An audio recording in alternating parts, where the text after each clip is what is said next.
என்று சொன்னபோது 2 சக்கர வாகனத்தில் என்றே நினைத்திருந்தாள்.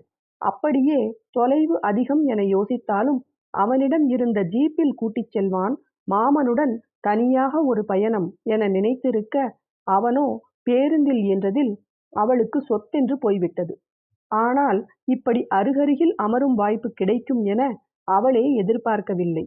அவன் கேட்டதற்கு இல்லை என தலையசைத்தவள் மகிழ்ச்சியுடன் ஓரக்கண்ணால் அவனை ரசித்துக் கொண்டே பயணிக்கையில்தான் அவன் இலகுவாக அமர்ந்திருக்கவில்லை என்ற உண்மை அவளுக்கு உரைத்தது.